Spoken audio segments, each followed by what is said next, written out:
अस्सलाम वालेकुम students. So next topic जो आज हम डिस्कस करेंगे that is osmo regulation in elasmobranchs. As you know we were discussing the osmo regulation and excretion in fishes. So osmo regulation in elasmobranchs, elasmobranchs जो है हम कहते हैं इनका भी मैरीन हैबिटेट होता है। मैरीन जो है वो फिशेस में आते हैं, मीन्स के मैरीन इन्वायरमेंट के अंदर जो है ये रहते हैं। अब यहाँ पे हम देखेंगे कि आपके पास ये किस तरह से जो है ये अपने अंदर जो है वो ऑस्मो रेगुलेटरी मैकेनिज्म को डेवलप किए हुए हैं। आपने जो है वो FSC के अंदर इंटरमीडिएट लेवल पे जो है वो ऑस्मो रेगुलेशन इन कार्टिलिजिनस फिशेस, ठीक है, कार्टिलिजिनस फिशेस जो है वो आपने पढ़ा हुआ है। सो एलास्मोब्रैंकस इज़ ऑल्सो अ कॉन्ड्रिक्थीज, ये भी आपके पास कॉन्ड्रिक्थीज में ही आती हैं और मैरीन हैबिटेट में रहती हैं। तो यहाँ पे जो है एडेप्टेशंस को अगर हम देखें तो आपने पढ़ा हुआ है कि they have the retention of urea. ये क्या करते हैं, इनके अंदर एक बहुत बड़ी अडेप्टेशन है कि ये यूरिया को रिटेन कर लेते हैं बॉडी के अंदर। सो हमें यहाँ पे देखने को मिलता है कि एलास्मोब्रैंकस के अंदर जो है वो यूनिक ऑस्मो रेगुलेटरी मैकेनिज्म पाया जाता है कि ये क्या करते हैं, आपके पास जो नाइट्रोजनस वेस्ट है ना उनको यूरिया के अंदर जो है वो क्या करते हैं, हम कहते हैं चेंज करते हैं, यूरिया के अंदर जो है वो कन्वर्ट करते हैं लीवर के अंदर और फिर उनको जो है वो अपनी बॉडी के अंदर ही रख लेते हैं। लेकिन कुछ फिशेस जो है वो क्या करती हैं, आपके पास अमोनिया जो है उसको एक्सक्रीट करती हैं फ्रॉम द बॉडी। उसके अलावा हम कहते हैं कि ये जो यूरिया बना रहा जा रहा होता है लिवर के अंदर, इनको बॉडी के डिफरेंट जो टिश्यूज़ हैं उनके अंदर जो है वो क्या कर दिया जाता है, डिस्ट्रीब्यूट कर दिया जाता है। अब बॉडी के अंदर जो है वो यूरिया की कंसंट्रेशन ज़्यादा हो गई है, ठीक है। अब यूरिया की कंसंट्रेशन जो है वो आपके पास बढ़ जाने की वजह से क्या होता है कि जो बॉडी होती है वो आइसोऑस्मोटिक हो जाती है। Iso-osmotic means having the same concentration, मतलब आपके पास जो है वो सॉल्यूट की कंसंट्रेशन जो है वो सी वाटर में बाहर के इन्वायरमेंट के अंदर, बाहर जो इन्वायरमेंट है ऑब्वियसली दैट इज़ मैरीन और सी वाटर में आपके पास सॉल्यूट की कंसंट्रेशन और जो आपके पास एलास्मोब्रैंकस की बॉडी होती है उनके अंदर जो है वो आपके पास सॉल्यूट की कंसंट्रेशन क्या हो जाती है, सेम हो जाती है। इस तरह से जो है वो आपके पास सॉल्यूट की कंसंट्रेशन सेम हो जाने की वजह से क्या होता है, अब इस किसी भी तरह का जो है वो आपके पास हम कहते हैं कि इनफ्लक्स ऑफ वाटर या आउटफ्लक्स ऑफ सॉल्ट्स जो है वो नहीं हो पाता। मतलब यहाँ पे अब क्या होगा, आपके पास पानी जो है वो लूज़ नहीं होगा। पहले जो आपके पास हम कह रहे थे कि सैलिनिटी जो है वो क्या होती है, सी वाटर में ज़्यादा होती है, तो इस वजह से पानी जो है वो बॉडी के अंदर से बाहर मूव कर जाता है। तो लॉस ऑफ वाटर का जो एक प्रॉब्लम था अब वो इनको फेस नहीं करना पड़ेगा। और सेकंड जो है वो ये कि सॉल्ट्स भी इनकी बॉडी के अंदर एंटर नहीं करेंगे, जिनको ये क्या कर रहे थे, आपके पास पहले बहुत ज़्यादा एनर्जी लगा के जो है वो सॉल्ट्स को बॉडी से निकाल रहे थे और वाटर जो है उसको भी लॉस होने से बचाते थे, वाटर कंजर्वेशन कर रहे थे, उसको भी अब जो है वो करने के लिए इनको एनर्जी यूज़ नहीं करनी पड़ेगी। अब यहाँ पे सिर्फ थोड़ी सी बॉडी को अडेप्टेशन करनी पड़ेगी, बॉडी को चेंज होना पड़ेगा। कैसे कि वो जो यूरिया ऑब्वियसली अब बॉडी के अंदर जब गया है तो यूरिया इज़ टॉक्सिक, यूरिया जो है वो आपके पास टॉक्सिक होता है। तो इसमें जो है वो एक हमने जो है वो ये पढ़ी है कि ये TMO के अंदर जो है वो क्या करते हैं, इसको कन्वर्ट कर देते हैं।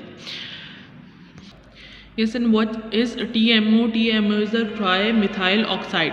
या तो ये क्या करती हैं, यूरिया को जो है वो TMO के अंदर कन्वर्ट कर देती हैं क्योंकि वो आपके पास बॉडी के लिए ज़्यादा टॉक्सिक नहीं होता और डैमेजिंग भी नहीं होता।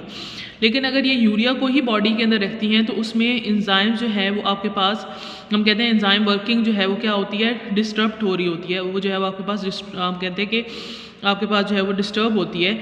अब यहाँ पे उस चीज़ को फुलफ़िल करने के लिए क्या होता है कि इसको जो है वो टॉलरेंस क्रिएट करनी पड़ती है। एलास्मोब्रैंकाइस के अंदर हाई लेवल ऑफ यूरिया जो है उसको टॉलरेट करने की और उस हाई लेवल ऑफ यूरिया के अंदर नॉर्मल जो है वो बॉडी फंक्शनिंग करने की एबिलिटी जो है वो यहाँ पे डेवलप की जाती है।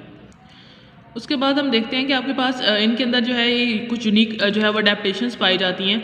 उसके अलावा जो है ये क्या करते हैं, elasmobranchs still regulate the ion concentration in their obviously tissues. तो ये फिर भी आपके पास अपने टिश्यूज़ के अंदर जो है वो आयन कंसंट्रेशन को क्या करते हैं, आपके पास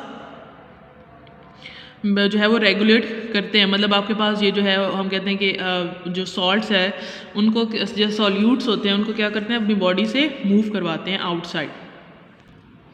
सो they have the ion absorbing and secreting tissues. तो इनकी बॉडी के अंदर जो है ऑब्वियसली हम कहते हैं कि आपके पास ये गिल्स और किडनी के ज़रिए से, तो हम क्या कहते हैं, सॉल्यूट की जो है वो हम कहते हैं कि ऑस्मो रेगुलेशन करवाते हैं, मतलब उनको रेगुलेट करते हैं बॉडी के अंदर, क्योंकि सॉल्यूट की कंसनट्रेशन जो है वो क्या होती है, बढ़ती रहती है, क्योंकि बाहर सॉल्ट की कंसनट्रेशन ज़्यादा है, because they are living in the marine environment, तो वो बॉडी के अंदर एंटर करता रहता है।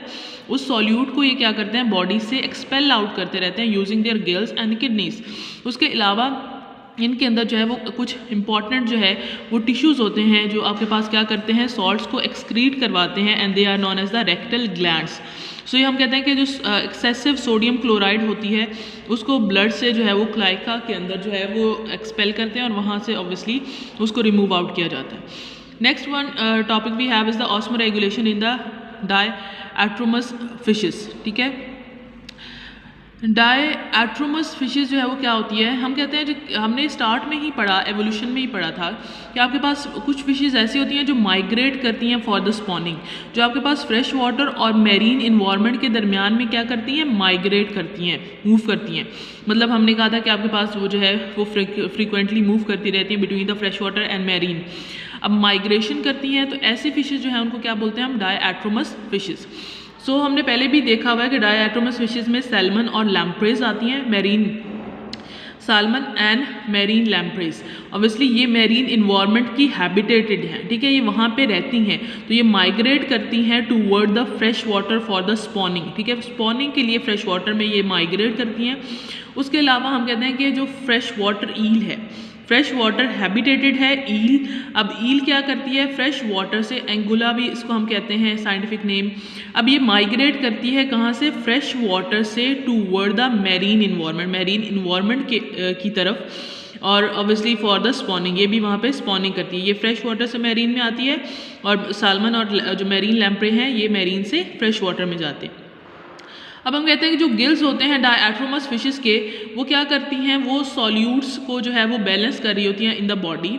लेकिन जो है हम कहते हैं कि आपके पास जो ऑस्मोरेगुलेटरी पावर है, ये हम कहते हैं कि कुछ फिशेस ऐसी होती हैं जो अपना पूरा लाइफ स्पैन के अंदर लाइफ हिस्ट्री गुजार देती हैं, लेकिन आपके पास जो है वो ऑस्मोरेगुलेटरी पावर जो है वो क्या करती हैं, वो डेवलप नहीं कर पाती हैं। For example young salmons can not enter the sea. हम कहते हैं कि जो आपके पास यंग साल्मन्स होते हैं वो सी में एंटर नहीं करते तब तक until certain cells on the gills develop iron secreting power।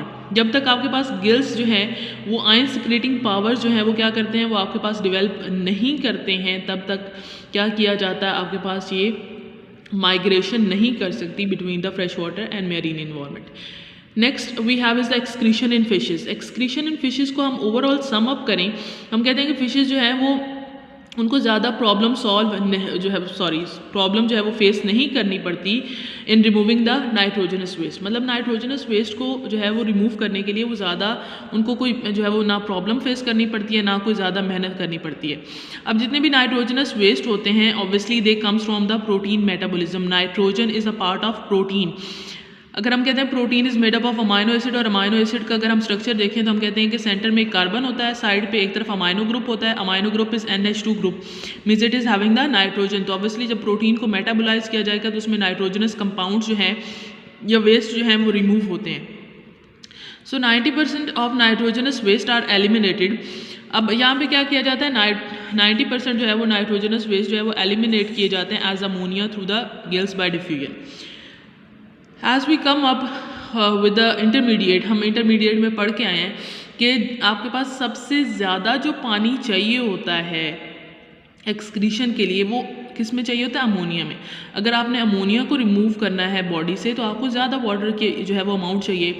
और ये तो आपके पास ऐसे हैबिट, हम कहते हैं कि आपके पास जो है वो फिशेज़ हैं ऑब्वियसली ऑर्गेनिज्म है जो रहे ही पानी में रहे, इनको पानी में की किसी तरह से भी कमी नहीं है, तो ये नाइट्रोजनस वेस्ट को as a form of ammonia जो है वो क्या कर सकती है, एक्सपेल आउट कर सकती हैं सिंपली बाय द डिफ्यूजन से। इनको कोई मेहनत भी नहीं करनी पड़ती, बस डिफ्यूजन के ज़रिए से जो है वो अमोनिया को गिल्स के ज़रिए से बाहर निकाल देते हैं और 90% जो नाइट्रोजनस वेस्ट हैं वो ऐसे ही एलिमिनेट होते हैं अमोनिया की फॉर्म में।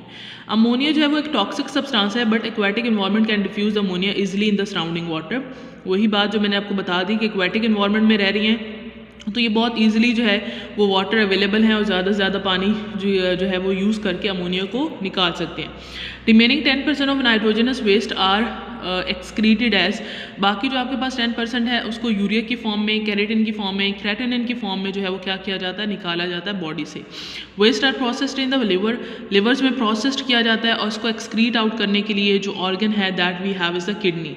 So this was about the excretion and osmoregulation. Hope so you understand. If there will be any question you can ask.